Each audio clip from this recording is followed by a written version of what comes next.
Fala galera, beleza? SpaceX 2023-2024 novamente.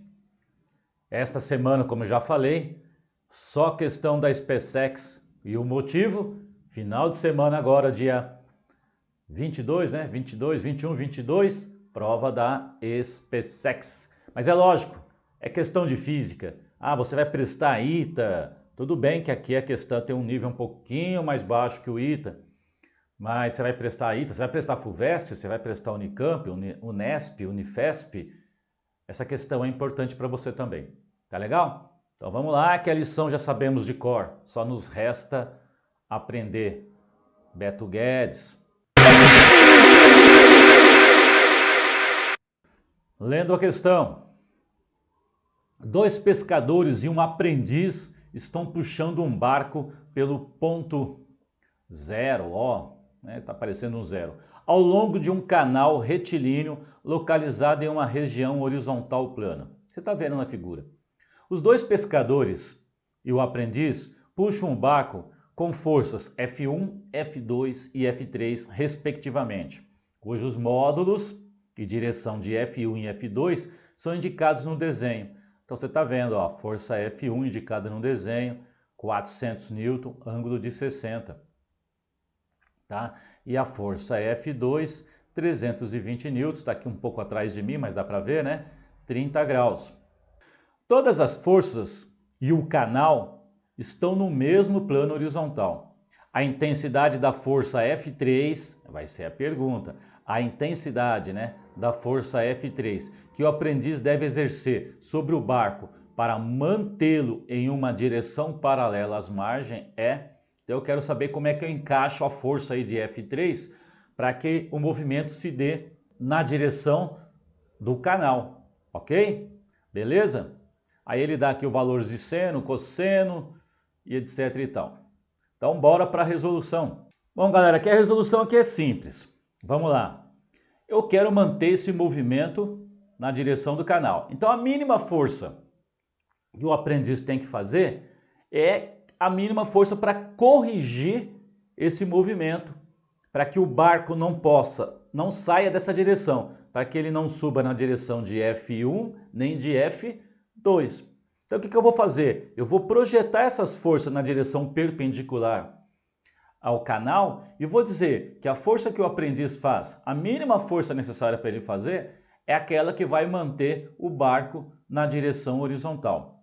Professor, não estou entendendo. Explico melhor. Vamos fazer aqui um eixo para vocês entenderem. Vamos pensar aqui num eixo nesta direção. Este eixo aqui nesta direção seria lá o eixo que você quiser, Y, X, Z, o que você quiser. Vou chamar de eixo Y. Vamos decompor o vetor F1 na direção desse eixo. Vamos ver qual é a projeção de F1 na direção do eixo Y. Vamos calculá-la, essa força, tá? Que vai ser esta projeção aqui. Que vai ser esta projeção aqui. Esse é o valor de F1 projetado nessa direção que eu chamei de Y. Podia chamar de qualquer coisa. Então, vou chamar ela de F1 na direção Y. E vou projetar também o F2 nessa direção, tá? Projetando o F2, a gente cansou de fazer questõezinhas de vetores que a gente tem que decompor, né? Isso aqui é uma coisa básica, sem isso você não faz prova de física em lugar nenhum. Então tá aqui, eu tenho o meu vetor F2 projetado na direção que eu chamei de Y, não importa. F2 na direção Y. Bom, vamos calcular? Então, calculando aí, o F1 na direção Y, veja que se aqui é 60, né? Estou dizendo que este ângulo aqui, se esse aqui é 60, para 60 faltam 30. Este ângulo aqui é de 30 graus. E eu estou vendo que F1Y, ele é adjacente ao ângulo de 30 graus. Adjacente tem uma relação com o cosseno, né? Lembra lá?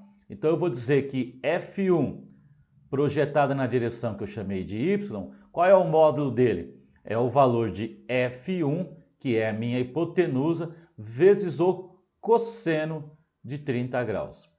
Então fica que F1y vai ter um valor de 400, cosseno de 30 é raiz de 3 sobre 2. Pronto, morreu. F1y é 200 vezes a raiz de 3 newtons. Acabei de calcular F1y. Professor, eu não estou entendendo onde que vai. Você já vai chegar lá. Vamos calcular o F2y. Isso aqui é 30, o que falta para 90 é esse pedacinho, 60 graus. O F2y ele é adjacente a 60, então ele vai com o cosseno também, só que é de 60. Então F2y vai ser a hipotenusa F2 vezes o cosseno de 60 graus. Então ficou tranquilo? F2y vai ser... Quem é F2? Está lá, 320 newtons. Quem é o cosseno de 60? É meio. Então, 320 dividido por 2 é 160 newtons. Bom, e agora? Você está vendo que esse cara é menor, F2 é menor. O aprendiz vai ter que corrigir isso, a resultante tem que ser zero nessa direção, para que o barco mantenha o movimento na horizontal. Vou até colocar mais uma direção aqui. Eu quero que o barco mantenha esta direção. Então, na direção perpendicular que eu chamei de y, a força resultante tem que ser zero. Então, a mínima força, né? A mínima força que esse aprendiz vai fazer, porque ele pode até ter uma componente a favor, ela poderia ser maior, ter uma componente a favor do movimento, mas na direção perpendicular às margens, a força que esse aprendiz vai ter que fazer, no mínimo, é para corrigir isso. Então, o que vai acontecer? A força do aprendiz, estou chamando de FA, vai ficar sendo, vamos pegar a maior força que está, que é 200 raiz de 3, 200 raiz de 3 newtons, e vamos subtrair os 160, tá? Porque F1, né, que está puxando para cima aí no nosso desenho, é maior, F2 é menor. Vamos ver a diferença para que ele possa ajudar o F2 a equilibrar isso. Fazendo essa conta, vamos colocar aqui 10 em evidência, vai ficar que FA é igual a 10 vezes 20 raiz de 3 menos 16. Tem alternativa para isto? 10 vezes 20 raiz de 3 menos 16 é a alternativa C. Então, a alternativa C é a nossa resposta. Então, se o aprendiz fizer uma força que equilibra na direção perpendicular às margens, este barco não tem como não seguir na direção da margem. Então é isso, galera.